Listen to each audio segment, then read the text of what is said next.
안녕하세요. 정여울 작가입니다. 오늘은 신간 서바이벌 리포트라는 책으로 인생 제2막을 위한 용심리 상담이라는 테마로 여러분들과 이야기를 해보려고 합니다.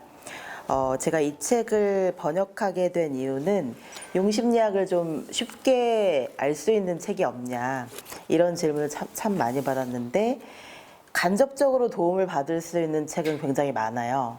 그래서 인간과 상징이라는 책도 좋고, 그리고 또 김서영 선생님의 내 무의식의 방이라는 책도 좋고, 여러 가지 책이 있는데, 그런데 서바이벌 리포트만큼 직접적으로 용심리학의 중심으로 곧바로 들어가는 책은 흔치가 않더라고요. 이 책은 바로 용심리학 전문가에게 자신의 고민을 상담하는 한 남자의 이야기고, 중년의 위기라고 하는 것을 겪는 뭔가 내 삶이 붕괴되는 것 같고, 겉으로는 괜찮은데, 겉으로는 멀쩡하게 회사 생활도 하고 가정도 있고 이렇게 행복해 보이는 사람, 멀쩡해 보이는 사람이 사실 마음속으로는 큰 우울감이라든지 내 삶이 붕괴되었다는 느낌, 그런 느낌과 싸우는 분들이 정말 많거든요. 그래서 그 느낌이 사실은 정상이다. 그건 뭔가 아프고 힘든 것만이 아니라 자기 자신을 발견하기 위한 굉장히 좋은 기회라고 봐요. 용심리학에서는. 그래서 이 신경증이라고 보통 얘기하잖아요. 신경증이나 우울증 같은 어떤 정신적인 증상들이 사실은 우리의 무의식이 의식을 향해서 SOS를 외치는 거라는 거죠. 당신 자신을 들여다보라고.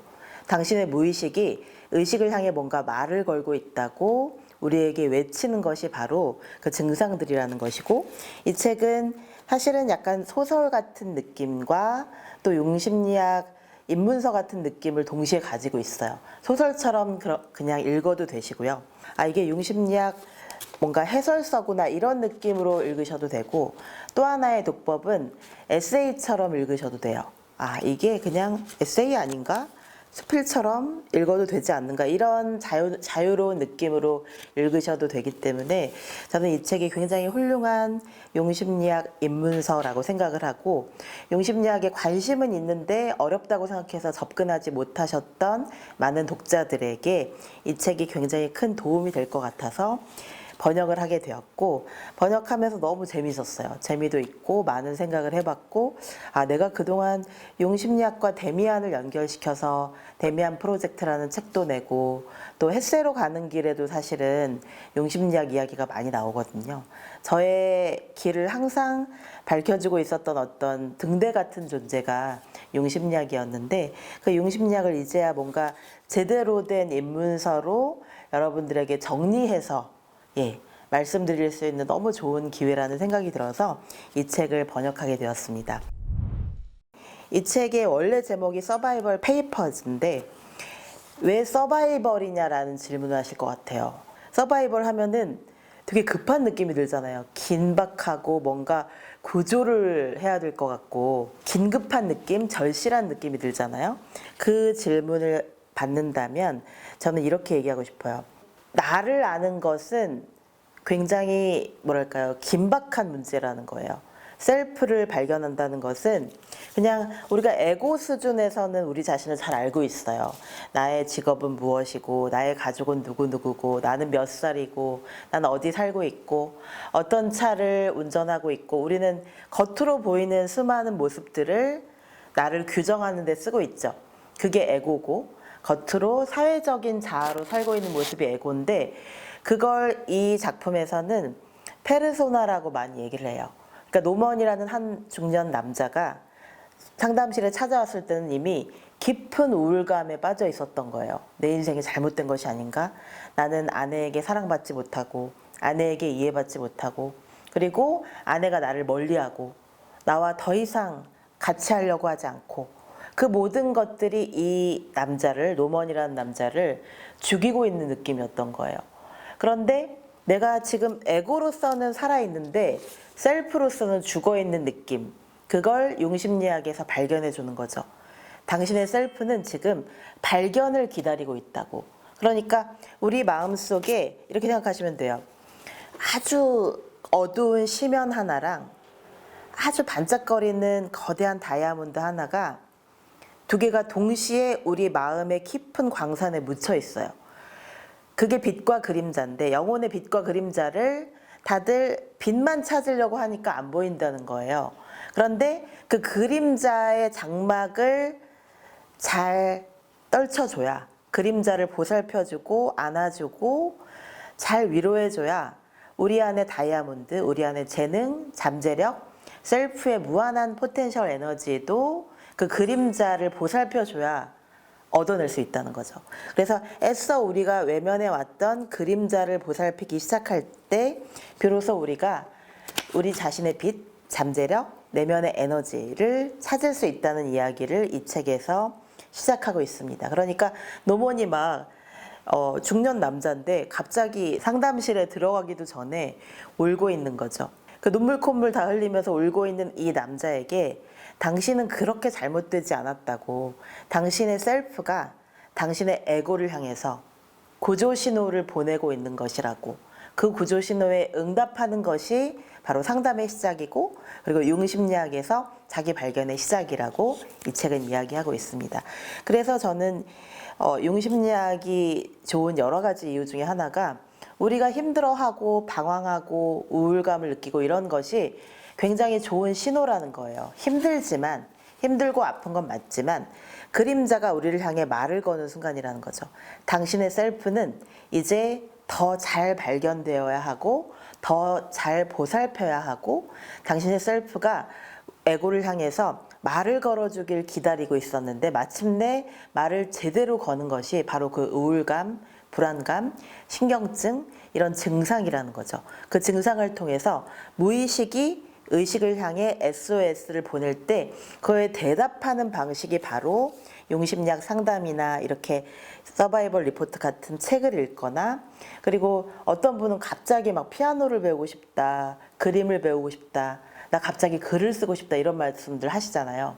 그런 게 그게 갑자기 솟아나온 말이 아니라 사실은 무의식이 의식을 향해서 당신 자신을 제발 돌보라고, 당신의 마음속에서는 내면의 황금이 기다리고 있고 그 내면의 황금을 발굴해낼 수 있는 에너지가 바로 자기 자신에게 있음을, 상담사에게 있는 것이 아니라 바로 나 자신에게 있음을 보여주는 것이 융심리학이기 때문에 저는 이 책을 번역하면서 지금까지 계속 뭔가 좀 목말라 했던 융심리학의 중심으로 곧바로 들어가고 싶은 그런 책을 쓰고 싶었고 번역하고 싶었는데 그런 갈증을 해소할 수 있어서 너무 좋았습니다. 서문을 낭독하면서 여러분들에게 이 책이 어떤 책인지 한번 설명해 드리는 시간을 가져보도록 하겠습니다. 서바이벌 리포트, 옴기니의 말. 인생의 과도기를 겪고 있는 당신을 위한 융심리학 상담일지. 내가 데미안 프로젝트나 나를 돌보지 않은 나에게를 강의할 때마다 융심리학의 핵심 개념을 설명하면 독자들은 눈을 반짝이며 나에게 질문했다. 융심리학에 대한 쉽고 재미있는 책을 소개해 주시면 안 될까요? 라는 질문을 수백 번 받은 것이다. 나는 그때마다 다양한 융심리학 관련 저서들을 소개해 주었지만 데를 샤프만큼 깊이 있고 흥미진진하며 독자 친화적으로 융심리학의 핵심으로 들어간 책은 매우 드물다. 깊이를 추구하다 보면 책이 어려워지고 재미만을 강조하다 보면 융심리학의 핵심을 놓쳐버리곤 하는데 이 책은 재미와 깊이를 모두 추구하여 마침내 독자를 융심리학의 거대한 숲으로 초대하는데 성공한다. 마치 이 책을 읽고 있는 것만으로도 절묘하고도 심오한 융심리학 특강을 듣고 있는 듯한 행복한 착각이 든다. 소설의 형식을 빌려 노먼이라는 가상의 인물과 지은이가 실제 상담을 하는 듯한 구성으로 이루어진 이 책은 소설로 읽는 융심리학 상담이자 쉽고 재미있게 풀어쓴 융심리학 개론서이기도 하다. 나 또한 이 책을 번역하며 한국의 독자들에게 소개할 수 있게 되어 뛸 듯이 기쁘다. 이 책에서 노먼은 극심한 우울감을 견디다 못해 마침내 상담실을 찾은 보통 사람의 전형이다. 그는 어느 날 갑자기 지금까지 이루어온 삶의 모든 성취와 행복이 더 이상 예전처럼 기쁨을 주지 못한다는 것을 깨닫는다. 아내 낸시가 그를 감정적으로나 육체적으로나 멀리하면서 노먼은 자신이 가장 소중한 사람에게서조차 존중받지 못하는 느낌, 자신의 행복에 아무도 신경 쓰지 않는 느낌에 시달린다. 그리고 무엇보다도 내 인생은 과연 무엇을 위해 존재하는가? 나는 무엇을 위해 이토록 힘들게 버텨왔는가? 나는 과연 어떤 사람인가라는 근원적인 질문에 도달하고 마침내 나라는 존재에 대해 한 번도 제대로 궁리해 본 적 없는 자신의 벌거벗은 삶과 마주한다. 그는 친구의 소개를 통해 융심리학 상담사인 나를 찾게 되고 나는 그와의 상담을 통해 인생의 위기를 겪고 있는 수많은 내담자의 고통과 치유의 여정을 펼쳐 보이게 된다. 이 책에 등장하는 또 하나의 중요한 인물은 레이철과 아놀드인데 레이철은 융심리학 전문가인 나의 상상 속 아니마이고 아놀드는 나의 절친한 멋이면서 동시에 나의 그림자를 상징하는 캐릭터다. 이 책을 읽고 번역하면서 나는 노먼과 나와의 만남, 우울감을 앓고 있는 내담자와 융심리학자의 만남이 바로 우리가 꿈꾸던 진정한 내면의 자기와의 만남임을 깨달았다. 이 내면의 자기가 바로 셀프인데요. 이 셀프와의 만남을 도와주는 역할을 오히려 신경증이 하고 있다는 거죠. 그러니까 신경증, 불안, 우울감 이런 것들이 나쁜 것만이 아니라 사실은 셀프와 만날 수 있는 절호의 기회일 수 있다는 것을 발견한 것이 융심리학의 굉장히 위대한 발견이라고 저는 생각해요. 그러니까 사람들이 증상을 느낄 때 귀 기울여야 될 것은 아프다라는 것만이 아니라 아픔으로써 나 자신이 무엇을 표현하고 싶어 하는가. 그 아픔으로써 우울감으로써 내가 진정으로 찾아야 할 진짜 내 모습이 무엇인가 질문을 던지게 하는 것이 바로 신경증의 창조적인 역할이라는 거죠. 그래서 저는 노먼을 보면서 그리고 이 글을 보면서 가장 놀랐던 점이 이렇게까지 솔직해질 수 있을까라는 점이었어요. 예. 많은 사람들이 상담실에 가서 이렇게 나를 다 보여줘도 괜찮을까? 두려워서 못 가는 거잖아요. 그런데 이렇게 그냥 툭 터놓고 자신의 부끄러운 점까지, 잘못한 점까지 다 얘기할 수 있다는 것이 사실 노먼의 굉장히 좋은 점이었던 거죠. 그래서 그림자를 좀 더 남들보다 빨리 발견할 수 있었던 거예요. 이렇게까지 솔직해질 수 있을까? 자기 인생의 수많은 트라우마, 낯뜨거운 실수들, 부끄러운 과거, 남에게 이해받지 못할까 두려워하며 마음 깊은 곳에 숨겨두었던 모든 비밀스러운 이야기들까지 심리상담사 앞에서 다 털어놓을 수 있을까? 이 흥미로운 심리상담 속 주인공 노먼은 바로 그 어려운 과제를 해낸다. 그런데 더 중요한 것은 상담사 앞에서 정직해지는 것만이 아니라 나 자신에게 정직해지는 것이다. 내면의 자기와 투명하게 마주서는 것. 남들에게 결코 보여주고 싶지 않았던 모든 부끄러운 이야기까지 남김없이 마주하는 것. 그것이 트라우마와 대면하는 용기의 시작이며 인생 제2막을 준비하는 사람들을 위한 융심리학의 제안이다. 특히 온갖 불안과 우울로 가득한 중년의 위기를 겪는 사람들은 그저 이 힘든 시간이 지나가기를 바라지만 융심리학에서는 중년의 위기야말로 자기 안의 눈부신 잠재력을 발견하는 기회로 바라본다. 비로소 나 자신으로 살아갈 용기를 되찾는 것. 나아가 성난 파도처럼 마구 밀려드는 고달픈 과거의 기억들 속에서 끝내 나 자신으로 살아갈 용기를 되찾는 것. 그 찬란한 개성화의 과업을 이루기 위해서 필연적으로 겪어내야만 하는 제2의 사춘기가 바로 중년의 위기다. 그래서 사춘기에는 사실 내가 어떤 사람인지 잘 모르는 상태에서 겪는 정신의 위기잖아요. 그러니까 또 주변에서 많이 도와주기도 하죠, 사춘기에는. 그런데 중년의 위기를 겪고 있는 사람들의 특징은 절대 남한테 말하고 싶어 하지 않아요. 중년의 위기라는 것 자체를 사람들이 부끄러워하는 거예요. 그런데 바로 그 부끄럽고 아프기 때문에 그림자인 거죠. 부끄럽고 아픈 그 이야기를 상담사에게 털어놓음으로써 셀프를 발견할 수 있도록 도와주고 촉진제를 놔주는 사람이 바로 상담사의 역할이라는 거죠. 사춘기에는 내가 누군지도 모른 채 극심한 영혼의 성장통을 겪지만 중년의 위기엔 내가 누구인지를 누구보다도 잘 알면서도 방황과 좌절을 멈출 수 없기에 더욱 고통스럽다.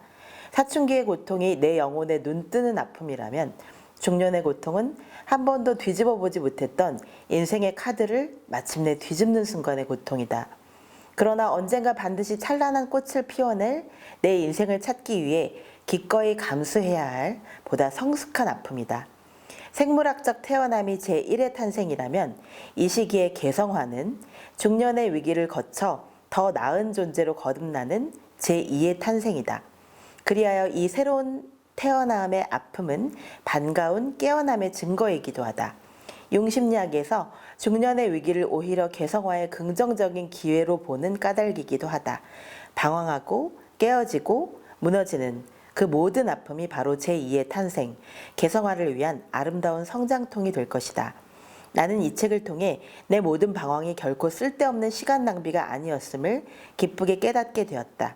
특히 40 이후의 방황은 타인의 시선에 일희일비하지 않고 그냥 나로 살아갈 수 있는 용기를 낼 수 있도록 나를 무의식 깊은 곳에 참 자아로 이끌어주는 아리아드네의 실 같은 역할을 했다.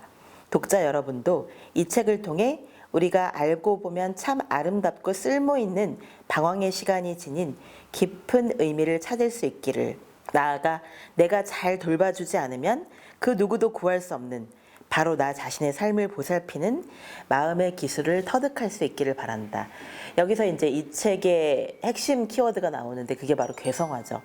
그 개성화라는 것은 셀프를 발견해내면서 동시에 발견과 치유와 성장을 같이 하는 거예요. 그래서 어려운 거예요. 발견하고 치유하고 성장하는 것 하나하나도 어려운데 그 세 가지를 한꺼번에 해내야 개성화가 되거든요. 그런데 사춘기에는 일단 내가 어른이 되는 게 중요하잖아요. 어른이 되느라 막 바빴던 거예요. 그런데 외적으로는 우리가 어른이 됐지만 마음속으로는 여전히 어른이 되지 못한 부분이 남아있고, 그것이 이 책에서 말하는 푸에르라는 개념인데 내면 아이랑 비슷해요. 예, 푸에르 아테르누스라고 하는데 이 푸에르는 영원히 자라지 않는 소년의 모습인 거예요. 그런데 자기 안에 영원히 자라지 않는 소년의 모습이 있다는 것을 많은 사람들은 인정하고 싶지 않아 해요. 하지만 노먼은 인정해요. 노먼은 인정하고 자기가 너무나 유치했구나. 자기가 너무 철없이 책임감 없이 그리고 많은 잘못을 했구나. 예. 그리고 아내에게 너무 큰 잘못을 하는데 너무 많은 사람들을 만난 거예요. 너무 많은 여성들을 만난 거죠. 그렇게 해놓고 아내에게 한 번도 미안하다고 하지 않았던 거예요. 그 잘못을 노먼은 깨닫게 되고, 그러면서 자신의 내면 아이를 치유하고 발견하고 성장시키는 과정이 바로 이 심리상담의 과정이에요. 그래서 개성화라는 것은 어른인 척 하고 있었지만 사실은 진짜 어른이 아니었던 나를 발견하는 작업이에요. 그래서 인정하기가 어렵고, 근데 그것을 인정하고 나면 성장과 치유가 매우 빨리 이루어질 수도 있어요. 그리고 마침내 자기 안의 창조성과 개성과 그리고 미처 발견하지 못했던 잠재력까지도 발견해낼 수 있죠. 바로 이 책은 그냥 아픈 사람들을 위한 책이 아니라 사실 전혀 아무렇지도 않아 보이지만 사실 마음속으로 고민을 깊이 숨기고 있었던 많은 어른들을 위한 책이고, 꼭 중년을 위한 책도 아니에요. 융심리학을 궁금해하는 모든 분들을 위한 책들이고, 그리고 영혼의 성장과 치유를 꿈꾸는 모든 사람들에게 희망과 용기를 주는 책이라고 할 수 있습니다.